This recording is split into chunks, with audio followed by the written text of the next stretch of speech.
Obviously, we're going to take some calls from you guys. The link is in the description, as always. And let's start with the good. I love the energy for Scottie Barnes. Surprise, surprise, right? I'm gonna talk about the Scottie Barnes thing first. I think he guarded about as hard as I've seen him guard for a quarter. I liked his energy on the glass. I like the fact that he just pushed it. Couple of costly turnovers, couple of bad shots. Yes, not a perfect game by any means. But I got to ask a question. Why did Scottie Barnes sit for so much of the second quarter? It just completely throws you out of rhythm. I got to go back and check how many minutes in real time he went from court action to court action, but by my estimate, it was close to 40 minutes. That's not what you do to a player who's in rhythm. You know, in the first quarter, he goes out really quick, comes back really quick. And while I understand that Fred VanVleet and everything that he's going through right now with his injury situation may have, of course, impacted how Scottie Barnes' minutes were sparsed out, I don't see any reason to hold him out as long as he was held out in the second quarter. There were some good parts for the Raptors. I liked what Malachi brought. Again, you know, a little bit of that pace, some paint navigation, right? Gary Trent Jr., kind of a mixed bag, right? On the one hand, one of the biggest criticisms coming into the season was doesn't really finish in the paint, doesn't really provide much of that scoring in the paint, finishing around the rim. Today, man, we saw a package of floaters and little flip shots, and he's clearly worked at it. In terms of as an offensive player, I know everyone's very quick to want to ship him out, and I have not been a huge Gary Trent Jr. fan, but man, it is scary to think about what the offensive production might look like without this guy. Pascal Siakam, huge night. Didn't start out that way, though. Really started out tentative, maybe out of rhythm. Maybe this is sort of what may happen to Pascal Siakam and guys like Siakam who are just used to being in rhythm when they're playing and then maybe a few days off and get a little bit rusty really quickly. But he found his stride. The Raptors shot better from the field. We're going to look at the stats for the teams, but the Raptors shot better from the field, got to the line more. I think this may not be a very conventional take from a Raptors commentator or a Raptors analyst, but I think that the Raptors got a overly fair whistle tonight. Too fair. Almost like the refs were trying to keep them in the game and they just couldn't do it. Why? Well, offensive rebounds, that's a big part of it. I think Ivica Zubac did a number on the Toronto Raptors front line. Scottie Barnes, OG Anunoby just couldn't really do much. He's a grown man, right? He's older than both those guys, or at least he's older than Scottie, and you know, he's a good 7'1", and he throws his weight around. And I think you got a preview into what teams may be able to do to you if you play small. So what should you be able to do to teams when they play big? When they play bigger than you? Well, you should be able to exploit those mismatches. And I don't think the ball moved nearly as well as it needed to tonight. I think there was a clear advantage that the Raptors had on whoever was whichever of their three frontline wings, OG, Scottie, Pascal, was being guarded by Ivica Zubac. You could just go at him, put him out, spread him out, create something going at him. But I don't think they went at him nearly as much as they should have. They should have played him off the floor. Norman Powell, huge game, 22 points in 22 minutes. Really great game. Let's flash some of those stats on the screen here. So this is sort of what we're looking at here. Again, as I said, the Raptors, they don't win the possessions battle. Usually you see the Raptors taking a couple of more shots than the other team. Tonight, not so much, right? But they do manage to shoot 51% from the field. Big difference here. How are you going to continuously deal with this 3-point differential? Because it seems like every single night the Raptors get outshot from three. Tonight, 26% versus nearly 40% on lower volume. That's a double whammy. So it doesn't really matter that you keep getting to the line as much, because eventually at some point, over the course of a 48-minute game, you keep swapping threes for twos. And there was a period in the fourth quarter where I think the Raptors needed to get very aggressive gunning from threes, and they kept going to the basket. And yeah, they were making them, but The differential was too large. Um, Again, you can look at the difference in shot distribution, right? Just look at the number of threes. And I just think that sort of tells the whole story. And in terms of the box score, I mean, what really sticks out, I think Scottie Barnes had just a very well-rounded game. I think OG Anunoby, um, not a guy you usually want to criticize, but man, I don't think tonight was a game that I would necessarily say he had a good game. It's a lot of awkward drives, a lot of off-balance stuff leading to transition for the other side.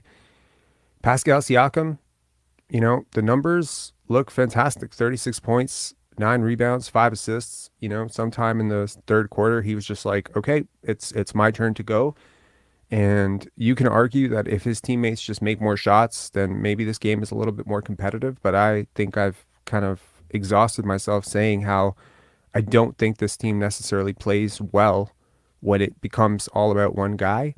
Especially when I think that there were other guys. I just think that it makes your offense too predictable. And, kudos to Siakam, 36 points, 9 rebounds, 5 assists. He shot above 50% from the field. How do you complain about that? I just think the shot diet probably, is a little bit wonky. And I think sometimes there's just a little bit too much I go, you go. And it sort of sets a tone for the team, right? And you saw it sometimes with Scottie. It was like, okay, you had your turn. Now it's my turn. And then Gary does the same thing. And you kind of get away from what got you. Well, I don't want to say got you in the game, because as we see, the Raptors really weren't in this game at any point. I mean, they were in it for the first half. I mean, it was close. But if you were watching the game, it kind of felt like it was going to take something very epic for this game to swing in their favor. We're going to take some calls, of course. Let's get a little bit of... So I want to talk a little bit first about just this show and what we're trying to do here. Obviously, I want to get this condensed down to, sometimes we've gone 4 hours, 3 hours. It does take on a very, let's call it an inconsistent tone, right? When you go in as long as you need to. But I definitely want to put more emphasis into this. I want to say, first of all, happy holidays to everyone. As these highlights play on the side, happy holidays to every single person who was celebrating the holidays. Obviously, to all of you Balkan people out there, our Christmas is a little bit further ahead, and we will celebrate that on January 7th. I want to say thank you to everyone who's supported this channel. As we head into the new year, I want to tell you that we are going to turn a leaf, and we are going to be better.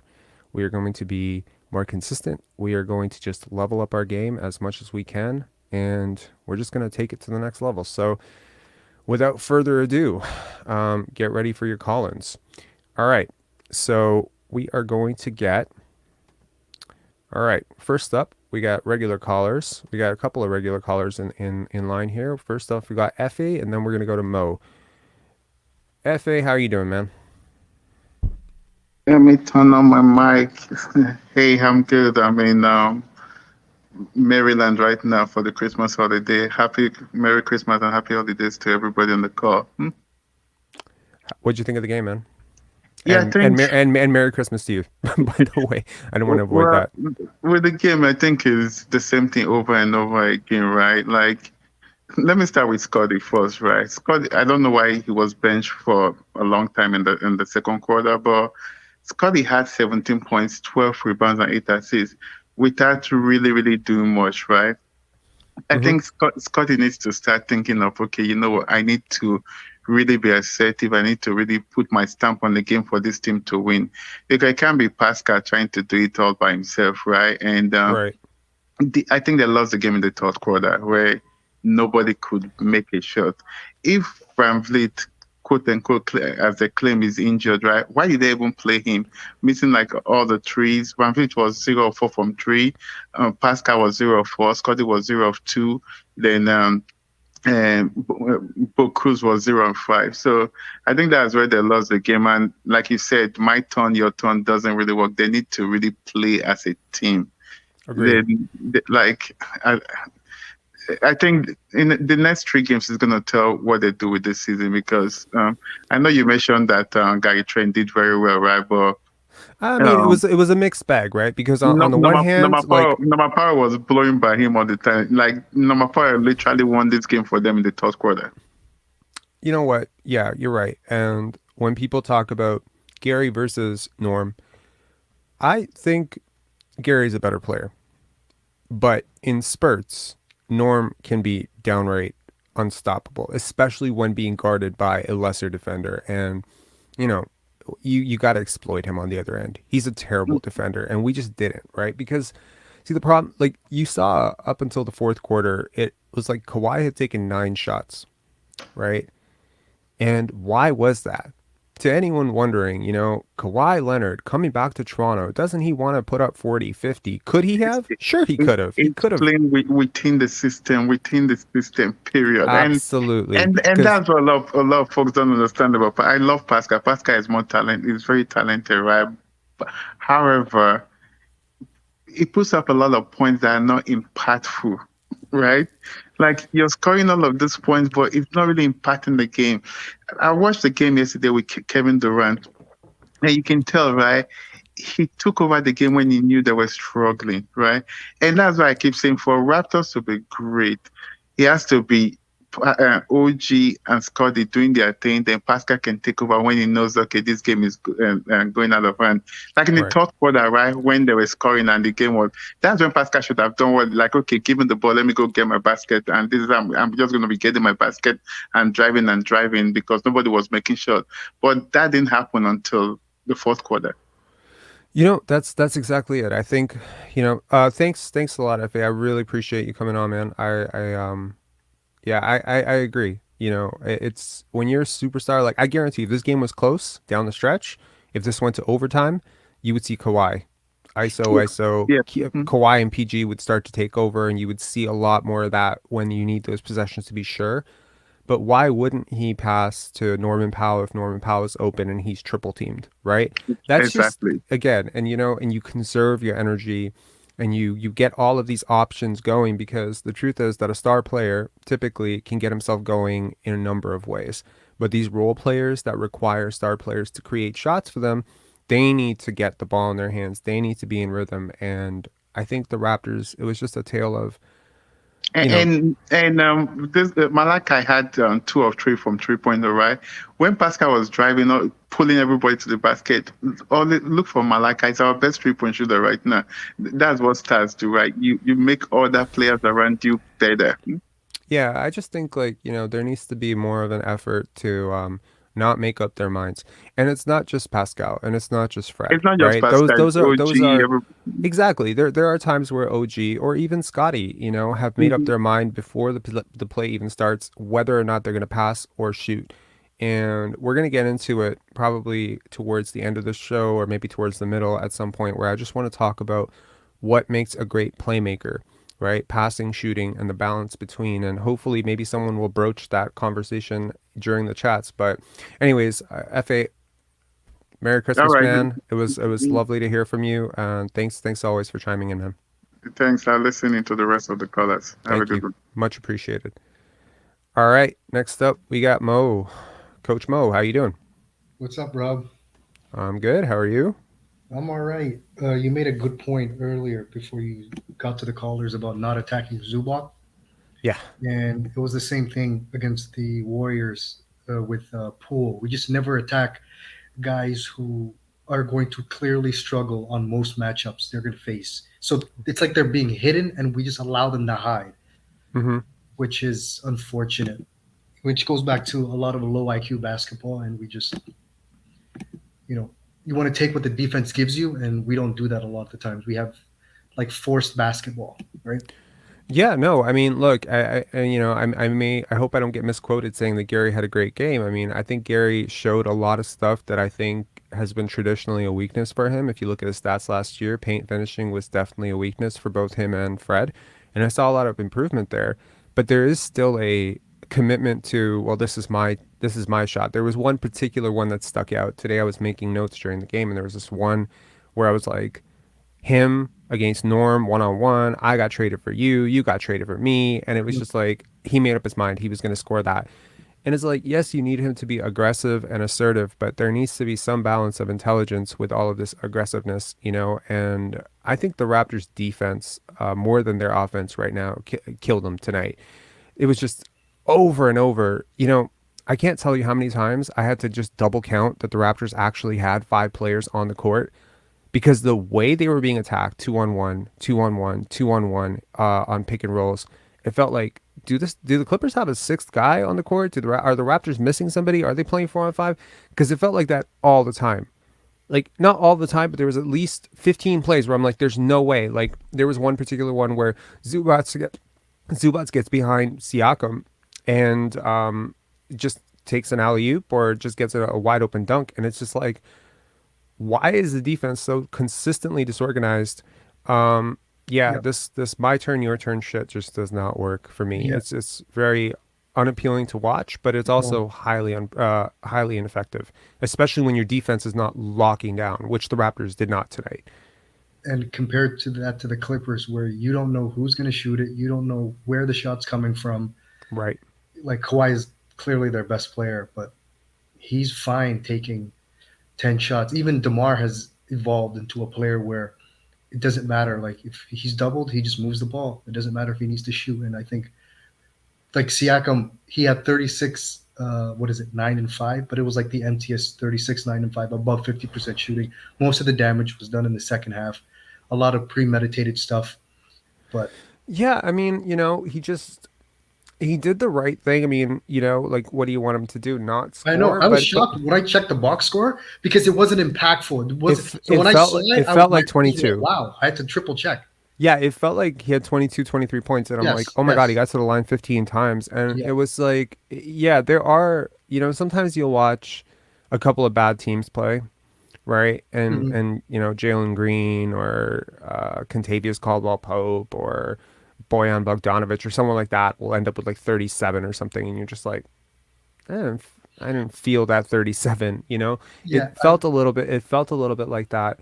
But you know, without without guys hitting shots, like you know, to Pascal's credit, there was one time where he passed to Juancho yeah, after yeah. he had Watch missed like was a being fed. few, and they even said like it's a really great thing that they went back to him and he just missed, right? So Mhm. I think of all the nights that you really miss Precious Achua, Otto Porter, I think this is a night, you know, like just watching Scotty Barnes kind of run point guard on one end, trying to guard Yeah, Zubats on the other end. It's really difficult. And you're just so consistently, I mean, like that's one of the biggest things of Vision 6-9. You're supposed to be bigger than other teams. But as the league is going bigger, you're finding that the Raptors are almost consistently the smallest. Like, if you're insisting on playing Fred at point guard and you are insisting on playing Scotty Barnes or Juancho at center, then you're going to be smaller than the other team almost every single night. and we And you're need going to get and killed to on the play glass. Wancho. Wancho needs to hit those open threes for him He to does. He eat, does. or else I think it's he provides a lot of other stuff, like in terms of yeah, off ball spacing and stuff. But, yes, yes. you know, he just, yeah. 0 I for mean, 5 on wide open and, looks is a tough night. and I mean, like, more importantly than anything, I think the other two things that he sort of provides are one, he just kind of gets out of the way. Yeah, And, you know, he's not consistently in the dunker spot, clogging up space like Thaddeus Young or Cam Birch or Christian Coloco. But then also, you know, he doesn't need looks, right? So a lot like Thad Young, Otto Porter, he's one of those guys who can be very content playing 30 minutes and taking five shots, and he's not going to complain about it or throw his hands up. So I think you need those guys, but you definitely need them to hit their shots. Anyways, any final takeaways? yeah. Siakam, we all knew this, but the games like today when he struggled early because Morris is a pretty physical defender, Yes. right? Hmm. Physicality really bothers Siakam. Incidental contact bothers Siakam. That's why when I think of guys like Scottie Barnes is one of those guys, but Zion, Luca, LeBron, Giannis, they get and Scotty's getting easy baskets because incidental contact, it doesn't bother them. They finish through it pretty effortlessly. But Siakam, that's why you hear him when he does those yells. It's like a guy like Marcus Smart would bother Pascal, but Right. put that guy on Barnes, and Barnes just like moves him out of the way like he's a child. So it's like that's why I don't think Siakam will ever truly be like one of the higher efficiency guys. Like Jokic is really high efficiency because he just when he gets near the basket, The tic tac stuff doesn't bother these guys. The tic tac stuff bothers Siakam. And another thing with Siakam, Hmm. I think guys like him who aren't shooters, they're guys that can shoot, but they're not shooters. When they're struggling, I want them to start inside out. Like today, he's 0 for 4. There's plenty of games where he's struggling and he starts taking threes. And then, I think that's one of the reasons his percentages from three aren't great. I feel like if he's struggling early, I don't think he'll find it from the 3-point line. Kind of like Yeah. Anthony Davis or Zion Williams or LeBron. Yeah. They're inside out guys, as Yeah. opposed to, if that makes sense. No, I got you. I think, yeah. Anyways, Mo, thanks a lot for calling in, man. I really appreciate No it. I problem. think there's a lot to think about here for sure. Yeah, we're gonna get to Ian and Blackhawk 2K. Just put the link for the call-in in the comments, and if you missed it, you can check out the description. I think a little bit of what Mo is talking about is where do you get your automatic offense? If you think about Kevin Durant, there's always going to be like 4 jumpers every single game where the defense is going to miscommunicate on something and he's just going to get a pocket where he's going to be able to get that shot, right? When you think about Nikola Jokic, right? There's going to be a couple of putbacks. This is the base of how superstars build up their offensive numbers, right? You want to have at least 10 to 15 easy points if you're a superstar. That becomes your base every single game, that those are going to be your 15 easy points. And then you're going to either put up 25 if the defense is really dialed in on you, or you're going to put up like 45 if there really is a matchup that you can exploit, or you're really feeling it. You woke up and you're feeling it. And that's just something that I feel has been always consistent with superstars. When I think about superstars in the history of the game, there's always, there's that bread and butter 10 to 15 points that they always get somehow. It could be in transition, it could be, back to the basket stuff, but it's easy. It's not hard. It can't really be stopped. It's inevitable. It's like you can pencil them down for those 10 to 15 every game, and then the rest builds on. And I think, Scottie's had a pretty up and down season, but I could see him being a guy who has a 10 to 12, 10 to 15 easy points per game. Either on a mismatch on a guard, he can just go straight to the basket. Mismatch on a big, he just drives, gets out in transition, boom, 10 to 15. And then the rest becomes, I think if you're someone who is paying attention to what Doug Smith had to say about Scottie Barnes, I mean, this is now 2 very, very positive games in a row. But yeah, I'm starting to see the building blocks. There's a lot of times tonight where I'm like, man, if Scottie just had a little bit more confidence in that shot, this could have been a 26, 28 point night with the way he was going. So anyway, next up we got, we're going to get Ian on, and then we're going to get Blackhawk 2K. All right. Next up, Ian. Is it Ian or Ian? Ian. Ian, how are you doing? Hey, brother. I'm good. How are you? I am good. I'm closely following your show. It's excellent texture. You kind of took the air out of my rage with the excellent analysis of the defense or lack thereof. We're trying to be upbeat during these losses because I know they sting. I know you're not a betting channel, but I know that you watch a lot of film. I actually DM'd you on Instagram, and I suggested that you should start like selling picks or getting paid for your cogent work. I can't believe, what was it, plus 250 money line for the Clippers. That was generous. Yeah, of course, I agree. Hindsight's 2020, but I mean, I don't know who they thought that they were going to stop today with that point of attack defense. It was, I don't want to say pathetic. I'm not going to sort of like cast aspersions. Obviously Fred was clearly playing hurt, but this has been the theme all year. And we can harp on Siakam, starting slow or lack of a big man presence, or take your pick, but point of attack defense. And I know you made allusions to another prominent YouTuber. I believe it's, forget the gentleman's name, but he's been harping on that all year. And it's something that I'm now focusing more on. Mm-hmm. And the room for error on like athletes. I mean, even Norman Powell, like there was just no room for error at all with him tonight. Like It's it it's was it was difficult. just It's difficult as a team to, the Joel Embiid, I believe it was Joel Embiid who said that the Raptors don't even care about winning, they just want to shut down stars, right? That was a critique. And you know, I mean, I'm not a huge Joel Embiid fan, and that's putting it very lightly. I can't stand his antics and his immaturity and his flopping and all that stuff that he does. But man, he hit the nail on the head. Sometimes the Raptors just become star crazed when it comes to defense. That yeah. particular example of three guys with a fourth guy shading, trying to get the ball out of Kawhi's hands. And I'm telling you, this is going to work against the Houston Rockets and the Detroit Pistons, where guys who aren't used to triple teams. But Kawhi Leonard, we should know better than anyone. This guy is not someone who's going to panic because you throw a second defender. He's just going to move off the ball. Kevin Durant, same thing. It doesn't work against superstars, right? Especially Yeah. established and experienced ones. And they're just going to pick you apart. And that actually plays into how guys like Tyrese Maxey in the playoffs, or how a guy like Norman Powell can absolutely beast. And it's part of the game plan now. If you're an opposing team, Hmm. if Luka Doncic comes in, he knows how the Raptors are going to play because they play all stars pretty much the exact same way. And he'll just be like, Dorian Finney-Smith, Maxi Kleber, this is going to be your night. I'm going to suck in three defenders. I'm going to hit it out to you and just be ready to hit shots. And those guys get off the bus ready to drop 35. And more often than not, they do. And it's difficult for me to not react to this game or overreact to this game, because I do think that what the Raptors showed in the last two wins was very promising. I really do. I think beating those two teams on the road was extremely gutsy. But, sometimes shooting variance and luck is a thing, right? Do I expect this team to shoot as well as they did in those games? Like on average? No.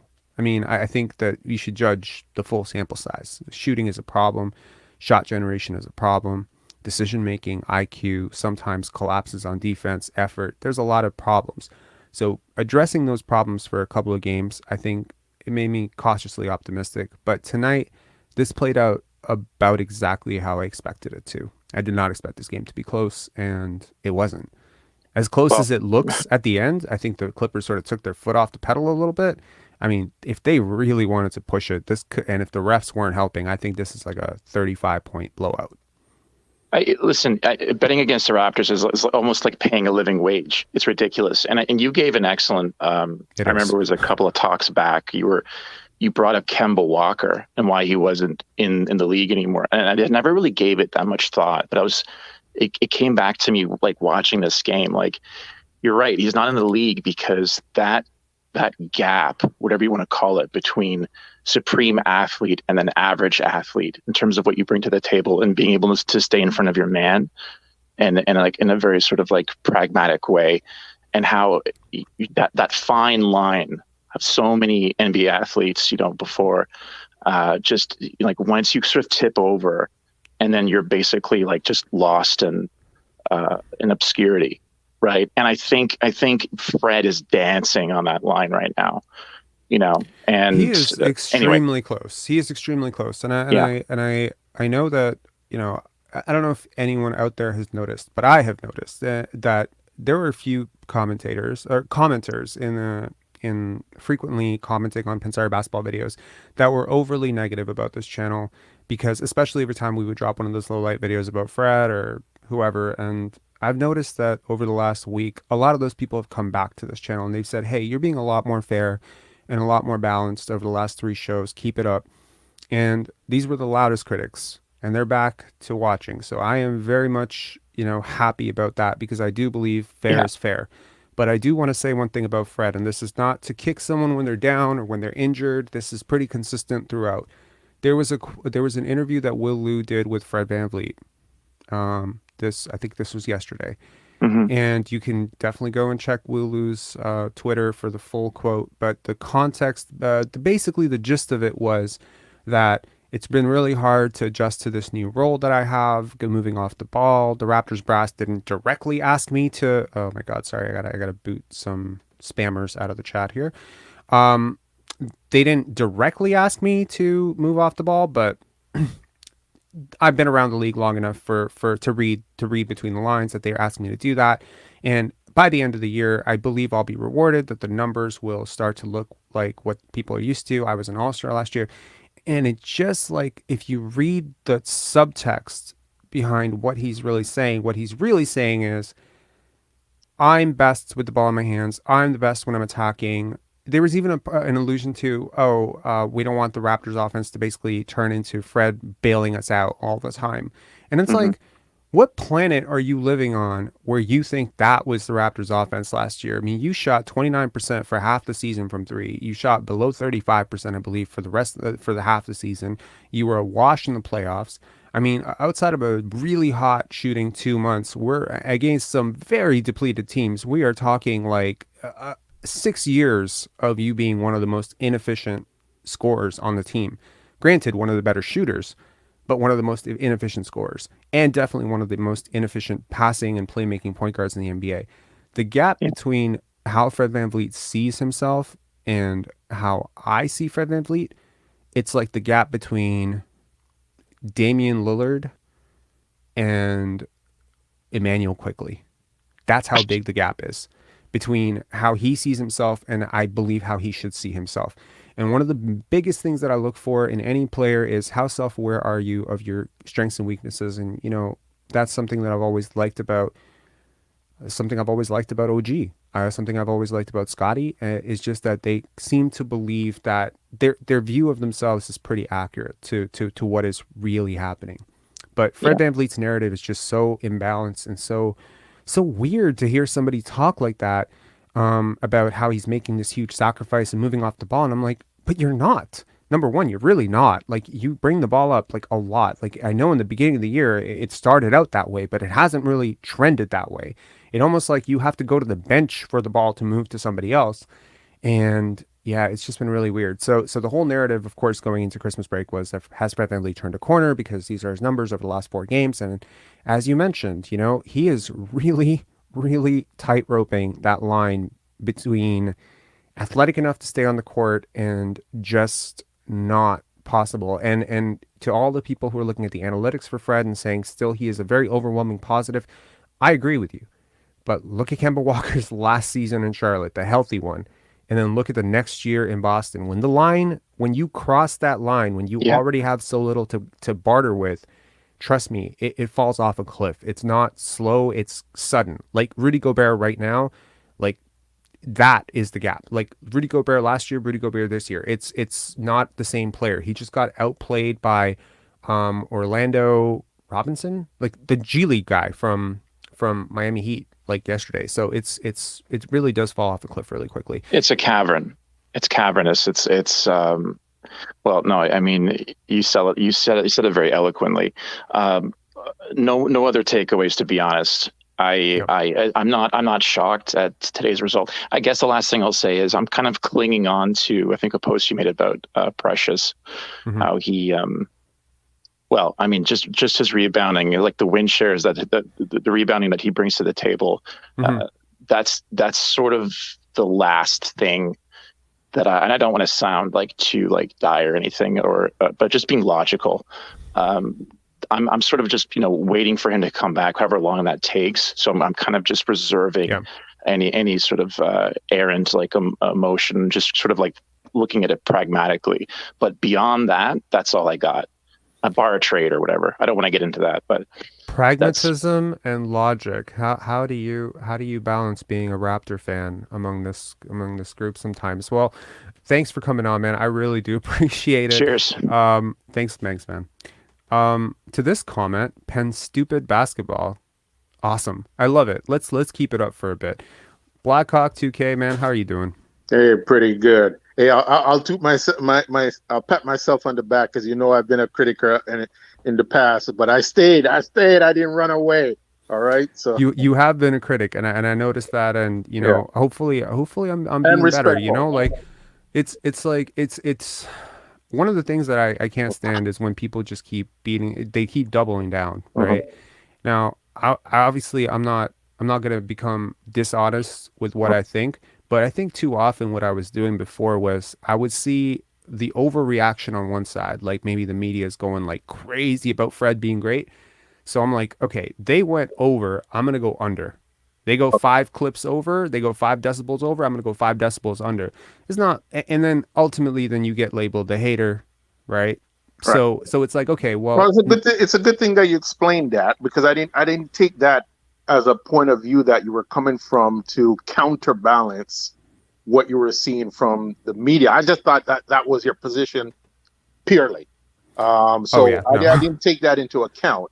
Yeah, no, Um, it's about focus, right? Like, so mhm, for instance, right now, like if I'm a Scottie Barnes mhm, fan, like if I want to sure, promote Scottie Barnes right now, I'll be like, well, mhm, he showed up great defensive energy, incredible, pushing the pace, really hit the glass. If I want to be a critic, right, I could be like, those two turnovers were really momentum shifting for us, and they were right, really like ill-timed. And so it's like, well, they're both true, mhm, but if you're a fan of his, you're going to focus on one side. And if you're a critic, which I'm assuming, Doug Smith's going to be like, oh, those two mhm, turnovers just that yeah, was 40 points. yeah, And so it becomes imbalanced. But obviously, these are all very great players. The Raptors have done a great job putting this roster together to some extent. But right, obviously, the way they're playing, sometimes it's not clicking. And yeah, it's very difficult to understand what's going on behind the scenes that's committing this team to playing this way. Is it Nick Nurse saying, hey, Pascal, you just go out and shoot 35 times? Is it Nick Nurse saying, okay, well, if we're going to freeze Scottie out for 5 minutes? Or is it the team deciding themselves that they're going to go away from the hot hand? So it's very difficult to ascertain where the misdirection is coming from. What okay. do you think of the game, though? All right. So here's the thing. I'm a Nick Nurse guy. Well, I'm a pro Raptors guy. So first to begin with, um, this game was a coaching loss. Agreed. It wasn't a talent issue, because we could have won this game. This game, Ty Lue actually outcoached Nick Nurse, and here's the reason why. All we had to do was speed up the game. We would have won this game hands down. Ty Lue, every time we sped up the game, immediately called a timeout. Nick Nurse sat on his timeout. So whenever the Clippers were going on a run, Nick Nurse could have just simply called a timeout, regathered the guys, and say, "Hey, push the ball, get the tempo back up." That's all Nick Nurse had to do in order to get a hold of this game. We had more tempo in the end than we did through 3/4 of the game. So my analysis is, this isn't on the guys. This is on Nick Nurse. I also look at the Fred situation. This is on Nick Nurse as well, because you should know if your guys are ready or not. Don't play your guys. This is one thing that annoys me, Hmm. and it happened last year. Okay. Oh, Fred is playing hurt. Well, don't play him. Don't play him. We don't want guys to come on the court if they're hurt, because they can't be any better if they're playing hurt. The same thing is, oh, Gary's just coming off of a sick, he's ill, but we're playing him. That doesn't make sense. You talking about the playoffs? Yes, you Yeah. got it. You got it, hands down, hands down. As a coach, he has to make better decisions. Again, I'm a pro Nick Nurse guy. I'm a pro Raptors guy, but it's on the coach to make these calls, and he did not make these calls, and therefore I put this game on him. I put some of the other games on him as well. I know everybody likes to point out, okay, Pascal this or Fred this, or no. The coach we have to look at first, because if the coach doesn't rein in the team, that's a problem, right? Yeah. Who he has reined in lately is Chris Boucher. Okay, glad to see that, but you got to make sure you do that across the board, because that's your job. Oh man, that shocking moment today. Mhm. Oh no. Do you remember that fast break Yeah. with Boucher, Yep. Butterfingers? My Yep. gosh. That Yep. you know what? Ooh. LeBron has this quote. He says 2 points are not 2 points. Right. Yeah, one blown layup is not one blown layup. When you blow Right. a layup like that, the air falls out of the building. Yeah. Momentum shifting plays like that happen for the Raptors far too often. Yeah. Where a guy's just like wide open under the basket. Like, I was just watching the game, even in real time, it just starts to stick out time and time again. It's like, my God, the other team just consistently makes better decisions than us. But I'll agree with you. I think the rotations were a little bit weird today. Yeah. I think there was that lineup where right to the start of the fourth quarter where I'm like, are they tossing this game? It felt like Like it felt It felt like it, but then you see Pascal and Malachi coming in, and I'm like, well, why the hell were they not on the court the whole time? I mean, There if you're you gonna go. roll OG out for 43 minutes, and Right.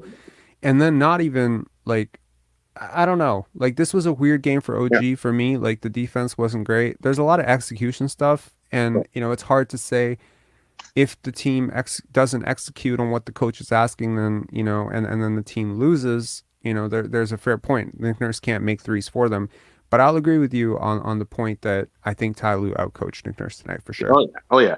Yeah. I will also say, okay, first of all, Scottie didn't play this game the way he played the previous game. He didn't work. He didn't. If it wasn't, it isn't Pascal. This game, Pascal did what he was supposed to do, but I'm going to call out some things that in doing what he was supposed to do, that he should have took it up a notch. But for Scottie, he should have worked in the paint first, because he did. got more points before. This one, he got successful more later on by doing exactly what he should have done earlier on. He started out with 8 points. Like he started out with 8 points. He went 4 for 5 in the first quarter. He was great in the first quarter. He attacked.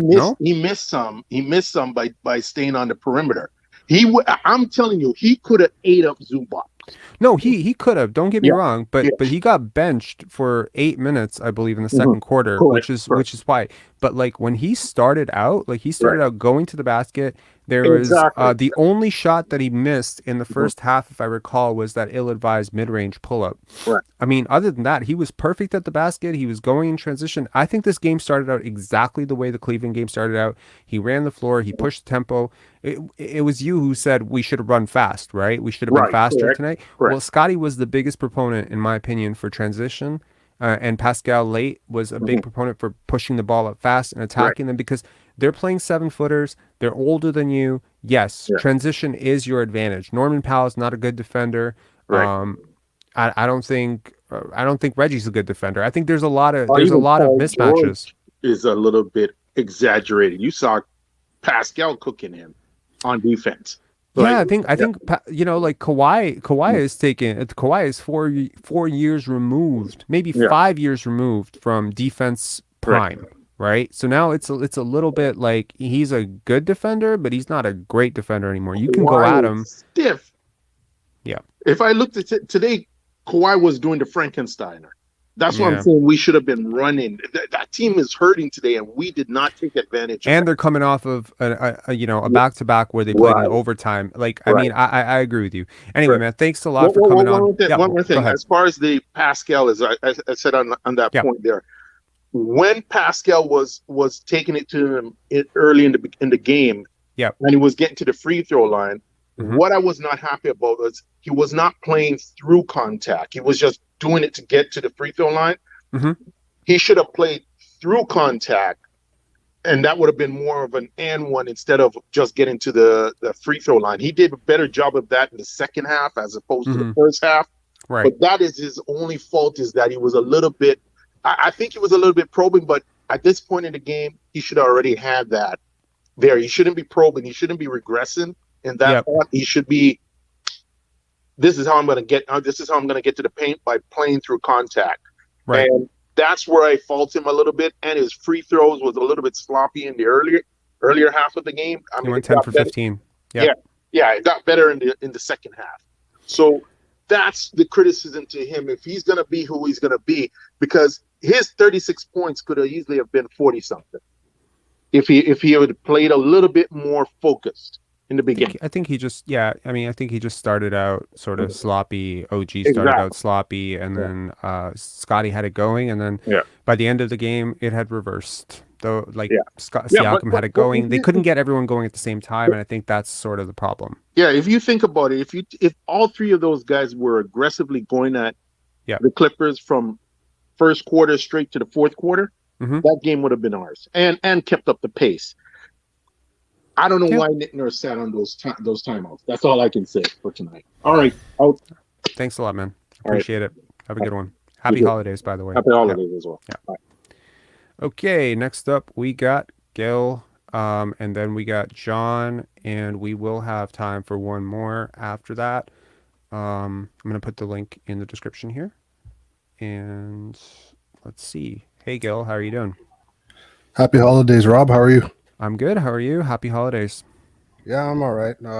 Just watched the game. It was kind of how I expected, to be honest with you, because the Clippers, they take a ton of threes. We struggle with hitting threes. Mm-hmm. If they were to make their threes better than a 38% clip, then I had a pretty strong feeling that they were going to win, and Mm-hmm. unfortunately, they did. So, I thought we started out really good.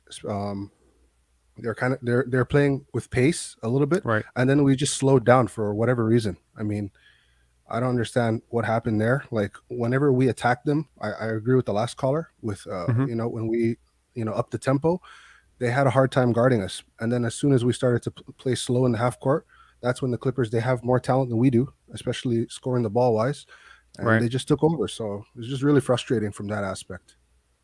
I think that's fair. What did you think of Siakam's night? He was missing a lot of shots in the first half. He was getting to the line. I thought the refs were really inconsistent. They were calling some phantom calls, and he was capitalizing on it. Right. Um, he can score pretty much on most of the guys on that team.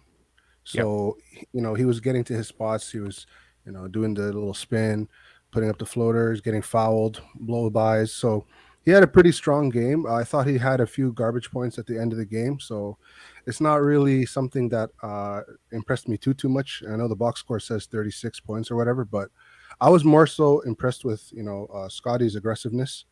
I really liked the way he was trying to, quicken the pace of the game. Yep. He attacked the big, probably the only guy that was really doing that.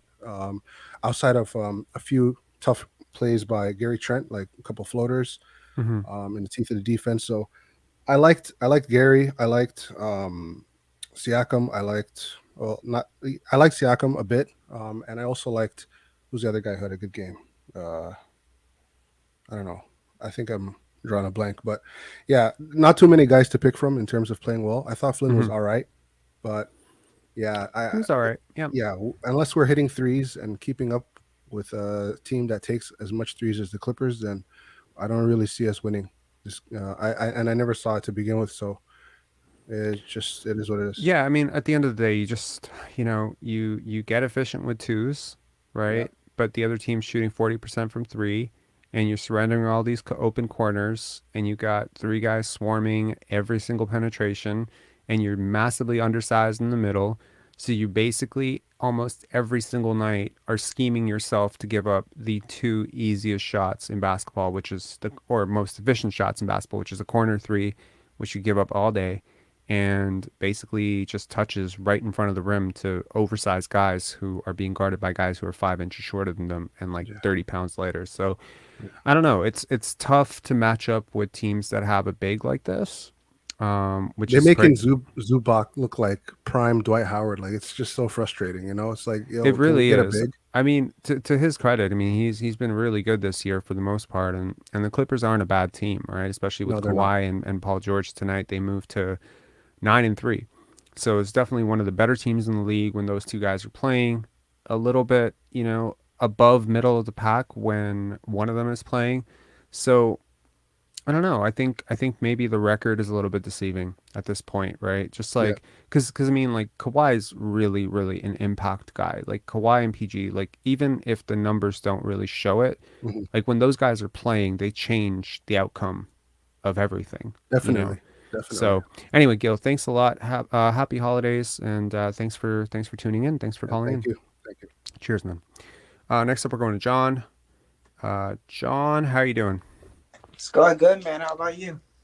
Great. Happy holidays. Yeah, so I just saw a lot that happened during this game. So gave up a lot of straight line drives, and especially Fred, he gave up a lot. I mean, every time, and they attack him like every single possession. Like Reggie Jackson, you see him getting by him like every single possession. Like they keep on attacking him. I know he was injured and everything, but it was just a tough game to watch. Right. Hold on one second. I'm just gonna deal with something in the comments because I think this guy's going. So Jay Ships I've been noticing some comments from you, and if correct me if I'm wrong, but you seem to be a very, very big supporter of this show in previous chats. Have you been hacked? Is something going on with you? The caller is the same guy as before. There have been no repeat callers. Can you please explain what you're talking about? Sorry, this is really weird. John, you haven't called in yet, have you? No, of course not. Yeah, this is my first time. Okay, well, welcome to the show. And J Ships, I don't know what's going on with you today, man, but you're like usually like almost like a pseudo mod telling people to calm down and chill out. But today you've been really weird. So, yeah, just please stop being weird. All right, John, please continue.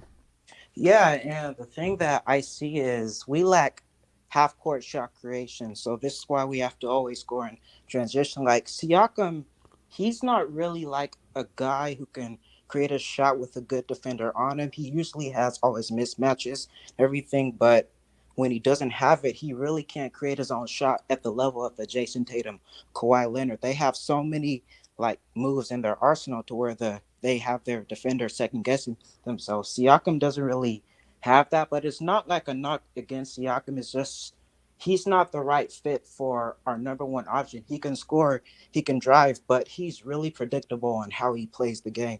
And he scores through, like I said, like errors in the defense. That's what he usually does every single game. But that's what we lack right now, half court shot creation. And we always have to score in transition, like every single possession. Well, I mean, transition basketball doesn't really hold up, obviously, in the playoffs when the pace slows down. We've discussed that ad nauseum on this show, but I think the Raptors, as Blackhawk 2K mentioned, it was in their favor to run as much as possible. And I think a couple of guys did try, but I think the pace just wasn't what it needed to be. And when the Raptors did attack them in transition, they did find advantages. They found guys wide open. Maybe Yeah. they passed them, maybe they didn't pass it. They found corner shooters. They didn't make their shots. At some point, you're going to just need to hit shots. But I think I often judge this offense for whether or not they're generating good shots. And tonight it was like, I don't love the shot diet. I feel like they didn't take enough threes. And that's hard to say when you're shooting 26% from threes. You're not taking enough threes, but Yeah. shooting And about 33% from three and shooting 50% from the field are like from two are equivalent, right? yeah. Mathematically speaking. So the Raptors just so routinely, I mean, I think they flashed some crazy stat on where the Raptors had like a really positive, I think 10 and 8, 10 something they were talking about on television when they're shooting above 30% from three. Man, there are teams that never don't shoot 30% from three. It's like a Yeah. really weird night when they don't. So it's like, how do the Raptors address this? Because it can't just be everyone. It's not like they assembled a roster full of the worst 3-point shooters in the league. I mean, granted, when you do have a archetype or a model of taking athletes and turning them into shooters, you're going to go through some droughts shooting wise. But I mean, Pascal Siakam has been a 37% 3-point shooter at some point in his life. Yes. There's got to be something to this, right? Like, what is it that this offense is just not finding open shooters or not creating enough motion to create these shots? Recruiter dude, thank you so much. Yeah, and I've seen us being like indecisive like a lot during this game. I've seen Fred actually get some good looks that he likes to take, but he was actually hesitating on those and not taking the shot at all. And Pascal as well. I think he was indecisive a little bit as well. I don't think they wanted to really attack like they wanted to, especially Scottie. He started off hot in the first quarter and he Mhm. stopped being aggressive right when the game was going through, especially in the second half. So there's Right. just a lot of things we need to work on as well. Agreed. Let's is there a player in this league that you think that the Raptors could target that could have been a massive help to them tonight? Because I think like two things that the Raptors really need right now are shooting and a big. Not to sound like a casual, but it felt like Zubats. And if you're not going to get that, then you need to at least be able to hunt the opposing big. Like, I've seen it too many times in the NBA where teams look at a guy like Rudy Gobert, who's not that different from Yeah. Zubats, and they'll just attack him. They'll spread it out. They'll pull him out of the paint. They'll attack corners. They'll attack this guy off the dribble, put him in pick and rolls. And the Raptors just don't have that. And there was a quote that surfaced today. I don't know if it was an old quote or if it was from a recent interview from Bobby Webster saying the Raptors need another shot creator. So not necessarily a point guard, not necessarily a big, but a shot creator.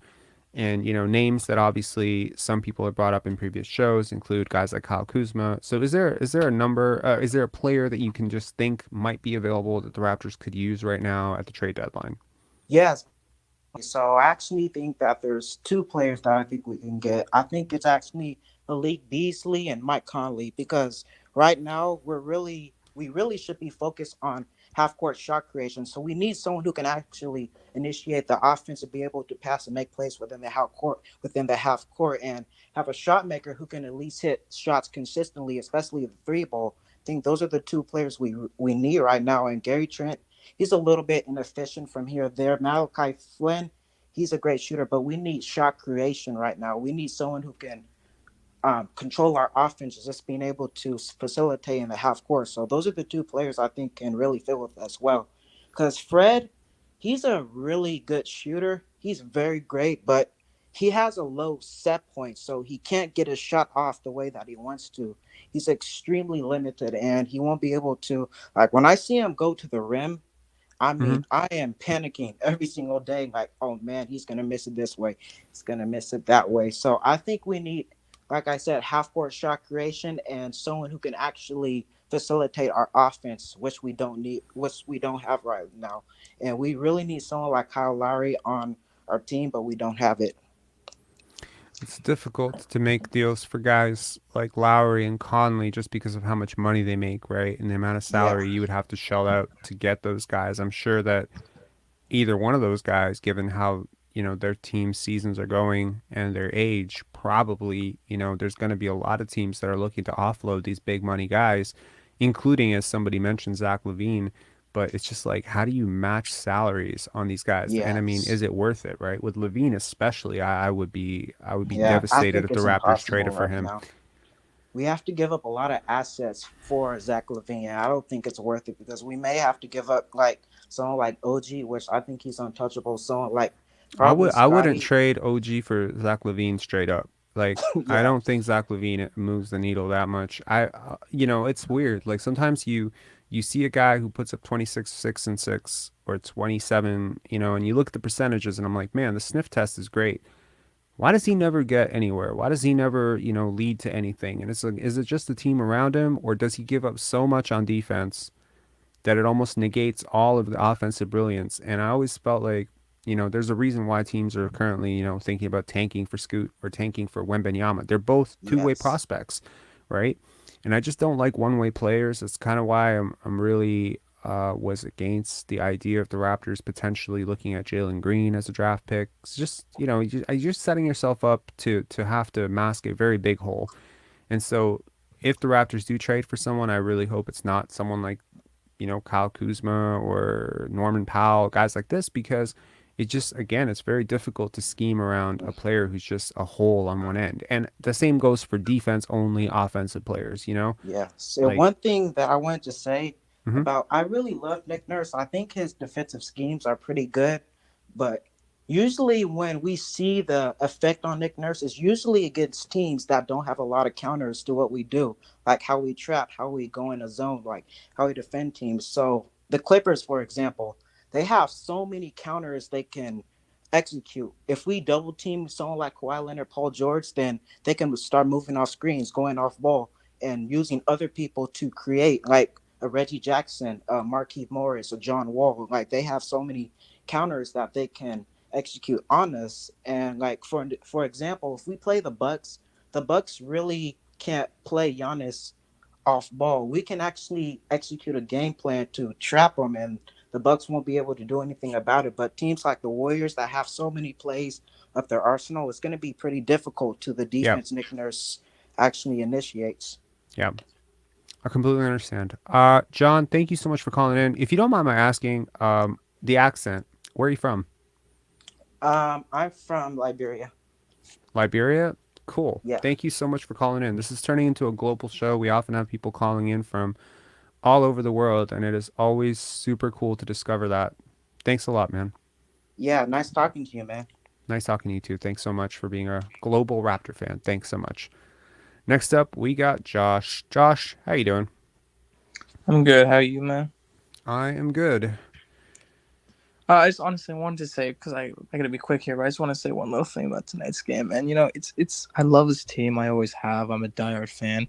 Hmm. Honestly, it's really tough for me to get excited about watch them anymore. It's just I'm at the point where I think this team needs a change up. They have very very little depth. I don't really like. I love Nick Nurse, but I don't really know. I mean, tonight he was not good, obviously, but it was one game. I just I don't know. You have anything to say? I don't really know like that. I don't really know what to say about this team anymore. I think they got to make a big move. I mean, there is sort of an inevitable cap on a team that plays this way, right? Yeah, I mean, you're going to exactly. beat certain types of teams. You're going to have a certain amount of shooting luck. And I mean, the question is, well, who would you rather be? Like, I'm sure you'd rather be Boston right now. Sure, I'm sure you'd rather be Denver and their smooth, beautiful offense that is probably going to lead to a third straight MVP for Nikola Jokic. There's about maybe 7 or 8 teams that I think are just better set up for the next 2, 3 years. And then there's about maybe 4 teams that I could look at and I'm like, for the next 5 years, they're better set up. So I think to some extent, you're going to have to watch with a cautionary eye towards the future and just say, okay, well, what would make this season successful? Well, I think a competitive, healthy first round series against a formidable opponent where the Raptors look halfway capable and gain some experience may be the upper end. And whether or not you want to tune into every single game for that inevitable outcome when we potentially get bounced by Boston, Cleveland, or Milwaukee in the first round, I don't know. Are we a piece away? I don't know. I don't know what that piece is. It's like every single time people propose a trade for the Raptors, it's always Gary Trent Jr. coming out, and that bench production without him sounds like a scary proposition right Yeah, now, it's not good. It's right? not that great with them. It's So not that great with him, and it's like you will replace it, but then do you have the collective basketball IQ and system that could maximize a guy like Miles Turner? Yeah, it's great to have a center who can stretch the floor. Will you find him often enough to allow him to maximize that? I think that there are just certain systems where guys just go and they die. There's yeah, just it's like soil that doesn't get watered. And it's like that's just sort of how I feel about this team right now. I mean, There's I'm not a yeah. fan of this. Everybody has to be 6'9" on this team. Like, I mean, I like obviously having lengthy forwards, but at this point, man, like I die to have someone like Trey Young on this team, man. A guy like Would that you? who's, I mean, yeah, I would because Van Vliet, man. Listen, I can't watch him anymore. He's been better So lately, so but like I mean, you and I may probably definitely disagree on Trey Young. I cannot stand watching Trey Young on defense. Like it makes me sick how oh, he's not often a, this. he's an awful defender. But I Well, that's think the thing, right? So what is your upside when one guy is just so bad on one end? Now, granted, as a passer, very exciting. As a shooter and a scorer, of very course, dynamic and yeah, super talented and deserves every penny. Not quite Luca. Will never be Luca. no, That Luca's a conversation different should breed die. though, right? Totally Like, different breed. So my point is like there has to be some level of competence on defense for whoever you trade for, whoever you build around to be even decent. And it's like the gap between Luca and Trey defensively is their bodies. That's really it. yeah, They're both terrible defenders. yeah. Point of attack, Luca's just a just big guy. He's huge. exactly. You could hide him. And that's just the thing, right? It's like Luca is just competent enough a defender where I could still build a championship core around him. I don't think I can Yeah, build a championship core around Trey Young. So watching Trey Young would be almost as frustrating, if not more frustrating, because of how the media covers offensive stats and numbers. I would have to hear about this guy being this superstar player every single night, and I would be screaming, he's not impacting the game on one entire side of the basketball. Yeah, like I hope the Raptors face the Atlanta Hawks. But it's like that's the point. It's like if they did face the Atlanta Hawks, would they have the mental fortitude to exploit that matchup every single time? Or would I they don't just know. let the Hawks get away with it because one guy who's not being guarded by Trey Young decides it's his night? It's just yeah. That's all it is. Every single game, and like I remember this quote. I don't remember who was it from. the other game that said, oh, that was Embiid, that all the Raptors care about doing is shutting down these star players. I mean, he's salty, so obviously he's going to say that, but it Yeah. feels like on some games he's right. All we care about doing is shutting Durant down or shutting Luka down. Like, that's not how you win basketball games. So, Yeah. No, I completely agree. Someone is saying that Luka Doncic just had a 60-20-10 night. Is that did true? he? If that is true, holy crap. That I would don't be a know. But crazy that box guy's, score. he's just, I love Luka. He's my favorite player to watch, so. He is, yeah, I mean, for someone who absolutely despises ball dominance, for me, I actually enjoy watching Luca play, and that is one of the weirdest things to grapple with for me. But anyway, Josh, thanks so much for calling in. Really appreciate it. All right. Have a good night, man. Cheers. Have a good night. Happy Bye. holidays. And our last caller, or what I think will be our last caller for the night, is playing for what? Playing for what? I believe it's your second time calling in. How are you doing? Yes, it is. Good. How are you? Can you move a little bit closer to the mic, sir? Can you hear me now? I can hear you. Just move a little bit closer to the mic if you can. Is this better now? Yes. Great. What should I start with? What I thought of the game? Well, Yeah, I mean, and if you can stop, I think you're making some sort of noise, like bouncing something up and down, or oh, yeah, sorry. Is this yeah, better yeah, now? Is this yeah. Okay, cool. So okay? what you thought of the game? I think we've had a lot of post game sort of reacts for the night. I think everyone's fairly consistent. If you have something wildly different, like you think the player that we've all been saying had a tough game, had a great game. I'm kind of curious what you would add to this core to make it more competitive. Or do you think that we have enough that we just have to wait for the healthy bodies to return? That's kind of where I'm at right now. At this point, well, here's my first question. Do you think Nick Nurse is a smart offensive coach if he was given the right tools to be able to put together a strong half-court offense? Do you think?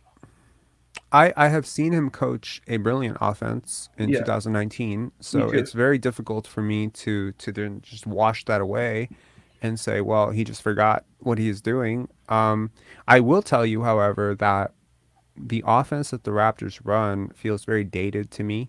Mm, It reminds me a lot of offenses that were being run in 2007 around Melo in Denver, like offenses like that where, you just sort of spread out, let one guy go ISO, a lot of mid-range shots. I think that's on purpose though, to some degree, because I don't doubt that. I don't yeah, doubt that it is by design. However, the design should be questioned when you're yielding the results that you're yielding and you're having, what by any expectation should be considered a disaster of mm, a season thus far.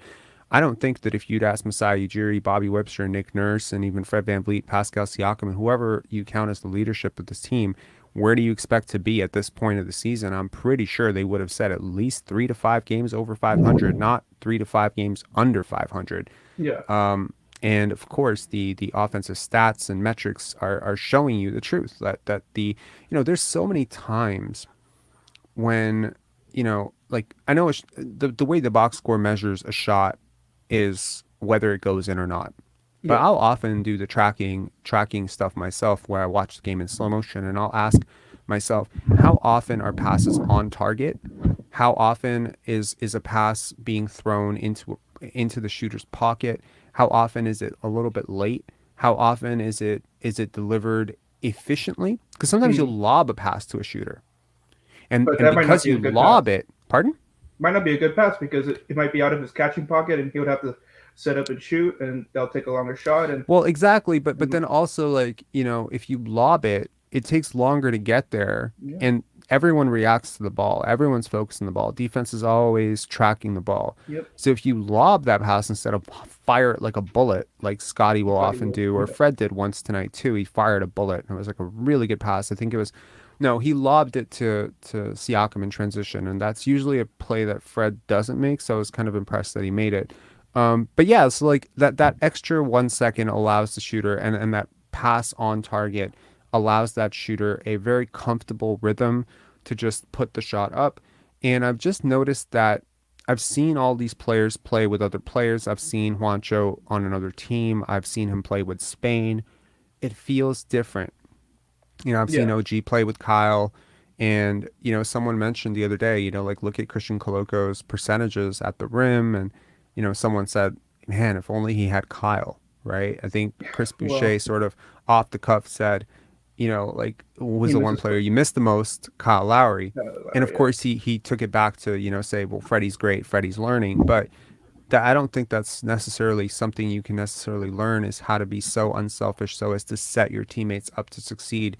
And I think that, there's that old uh, Uncle Ben quote of with great power comes great responsibility. Great, we're quoting Marvel at this point. And I think that if you're going to dominate the ball as much as some of the Raptors key guys do, then you do have an obligation to set your teammates up for success. And there's far too many times I've found where, a lot of aimless dribbling, and then you give it out to Scottie or Malachi or Gary with like 2 seconds, 3 seconds to go to create something. And I That's a think that bad that's shot. just selfish.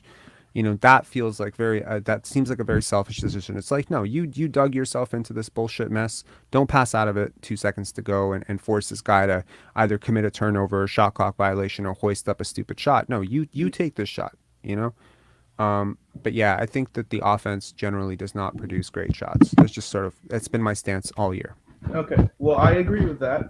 And one of the reasons why I had hope for this year's offense was that Fred would said he was willing to be off ball. Obviously, whether what you said your opinion of this earlier, but one of the things that I thought was like, well, that would give us an opportunity to have a more movement, like almost Warriors type system, because we do have the personnel. Scottie and Pascal could both run Draymond-ish roles. Not really, because Draymond is a once in a kind of player, but we do have the personnel to have a really good offensive system if we actually could just have movement shooters. The one player that I said that I think actually will make a big impact, probably more than Miles Turner, even though he will have great rim protection, because we still need rim protection after this, is Seth Curry. And the reason why I think this is because just look at what the Sacramento Kings were able to do in one offseason and one head coach change. And it was literally by just in placing the principles that the Warriors have placed. We saw this Miami when Duncan Robinson, Tyler Hero were at the height of their powers. They were able to have a really good movement shooting system. And we can see this in the Utah Jazz. And these are all teams that reached really good offensives. How? Because we needed to be. They had great movement shooting. It was all about pace and space. It was about moving around. Probably a center or a playmaking wing who was really smart, unselfish, and they were able to use the threat of movement between two shooters. And you can see this the way Kevin Huerter plays the Kings.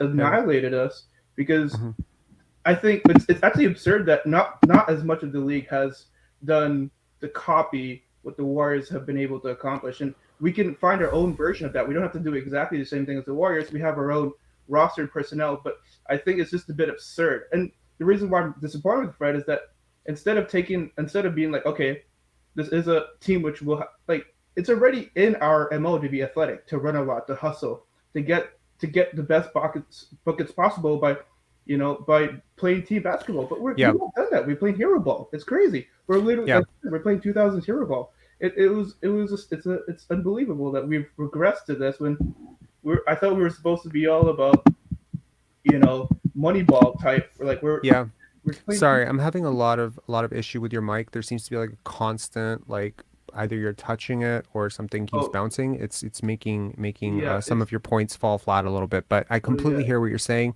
I totally agree. I think the change in coaching staff really did help Sacramento, but I would argue that just having a lot of really high IQ guys like Harrison Barnes, De'Aaron Fox, Domantas Sabonis, Kevin Huerter, just guys who play the right way, probably helps too.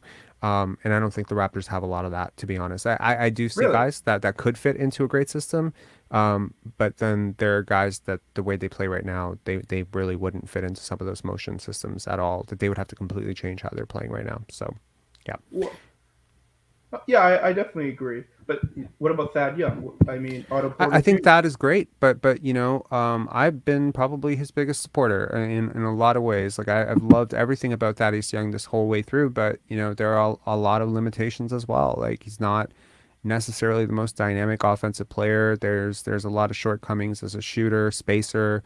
He's a little bit slow in transition. Point of attack defense is a little bit down. So if you're relying on Thaddeus Young, Chris Boucher to come in and give you a 10-minute pop every single game, I think that's great. But due to Otto, due to Precious being out, these guys have had to front much larger roles than, frankly, they're designed to optimally play right now because, your offense cannot be great if these two guys are having to play 25 minutes a night. Just my opinion. Against a good team, I Fair enough. think you give up too much for what they give you, and there's sort of diminishing returns as you get past 10 minutes with certain guys. Either due to, just yeah, I don't know. There are just some guys that if you play them over 10 minutes, they just every minute that you go over 10 minutes, there's some sort of diminished return on it. Yeah. I consider them spark plugs, stabilizers, whatever you want to call them. But yeah. Anyway, man, thanks a lot for calling in. I really appreciate it. Any final takeaways or? Nothing. I just think Siakam actually could play a system like that. I think I think he could too. Yeah, 100%. And I think he's the most important player besides Scottie and OG in this team right now. For sure. I think the Raptors have a three person, core to build around, and no offense to Freddie, I don't necessarily see him as a part of that, but I mean, You've convinced me of that. I used to think Freddie would be important, but the way he's been playing has been he playing he himself off of he this team. is important. Whether he's playing well or he's not playing well, he will definitely be important because anyone who handles the ball as much as he does and shoots as much as he does and is basically the head of the snake for your defense in so many ways and is such an instrumental part of your help defense scheme, digging down into the post.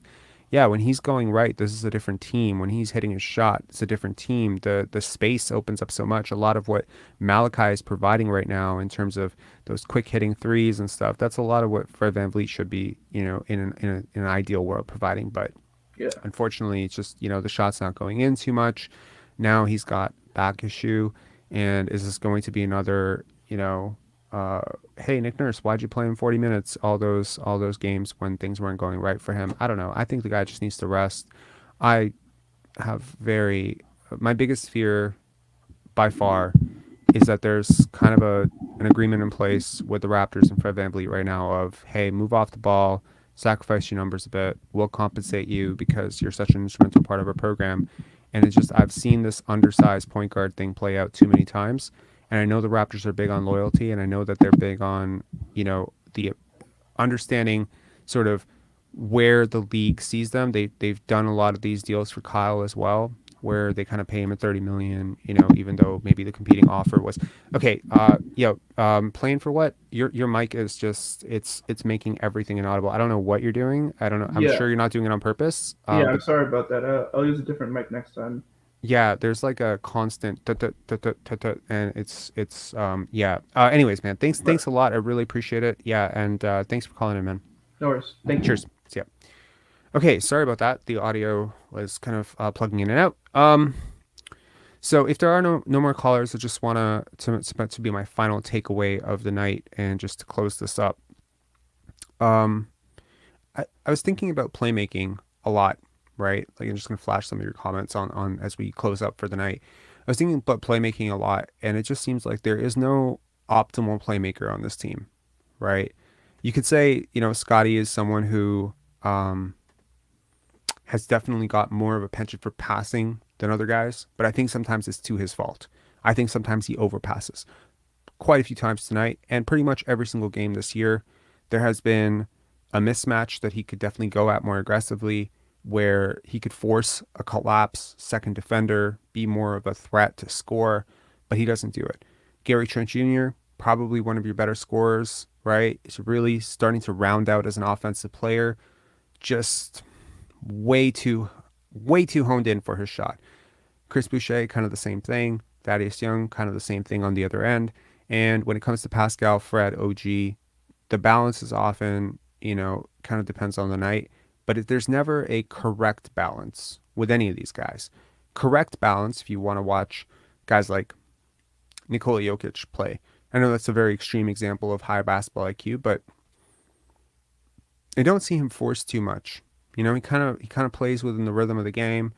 Shots that he's taking, you can chart it out on his shot chart, shot chart. It's extremely efficient. Seems to be like everything's coming within the flow.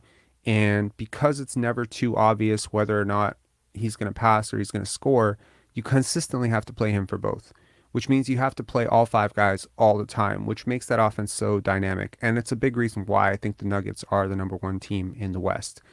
And it's a big reason why I think the Boston Celtics are the number one team in the East. I think the example tonight that Kawhi Leonard showed his ex-teammates was what happens when a guy is sort of just over the box score stuff, right? I think that's been a big talking point of this channel, and probably a theme that has really developed this season is, does it matter if you get 36 points, 38 points, but you lose every single night, or every other night you're losing? And I think that there are so many guys on this team that could easily get off the ball more quickly, could trust their teammates a little bit more. And I think when things are going well for this team, like when they get an early lead, you start to see a little bit more trust. And it's really nice to see. And that's usually when this team really does start to play well.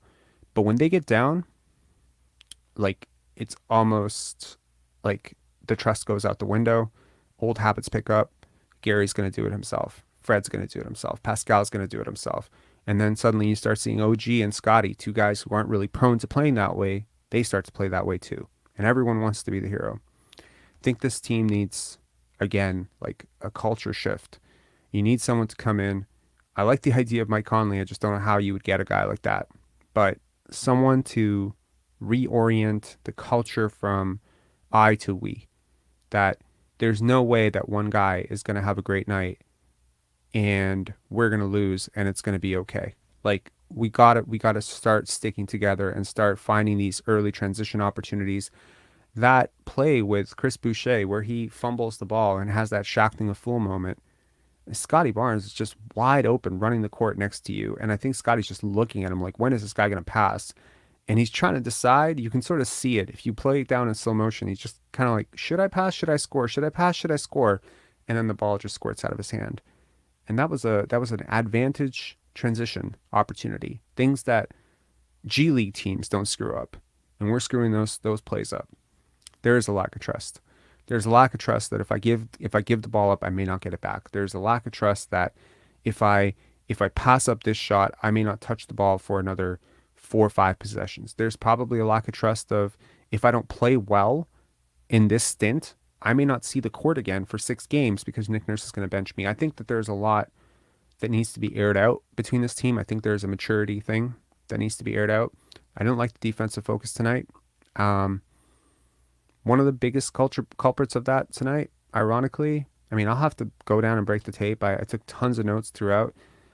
And the way I take notes is I hone in on player. So I check the player box. I write a little note about what actually happened, and then I write a timestamp. In at least 7 or 8 notes, probably the first time this year, it said OG, Anunoby, defense, bad. That, I'm trying to think of the last time that happened. There's a lot of breakdowns. And I think this is a really tall task ahead. Memphis coming up on Thursday, not an easy team to beat. They're healthy. Jaren Jackson Jr., if you thought Zubats was a terror defensively and offensively, I think Jaren Jackson Jr. is more of that. So much length, so much size. Ja Morant, point of attack defense. My gosh. I mean, this team has got its hands full with that team coming up. And, you know, I think the only thing you could hope for is Dylan Brooks coming back to Canada and just putting up 40 shots and, you know, maybe taking like a ton of stupid shots and just taking his team out of the game. And he's done it plenty of times this season. But Ja Morant, stopping that guy, there isn't a single player on this team who can keep that guy even remotely in front of him. And if Fred VanVleet is unhealthy, I got to tell you, a really big part of my optimism going into this second stretch of the season, which is after the Christmas break, was if Fred VanVleet turns a corner, this is a different team. Now, I'm not a big Fred VanVleet fan. I don't think he's had a good season. I've never really been a whole fan of this bet on yourself shit. But he's on your team. He's playing 36 minutes a night. Obviously, him playing well is going to move the needle positively for you. But if he's injured, if this is a repeat of what happened last year and he is just a couple of days away from starting a 4-month, 29% three-point shooting thing, I think the Raptors would be very wise to pull the plug on this season. I hate to leave it at that, but there's just no way in hell you're going to play this guy 36, 32 minutes a night, play him hurt, whatever, because, you know, he can't sit out because his numbers aren't right, can't get the contract, et cetera, all the stupid politics that I absolutely hate about the NBA.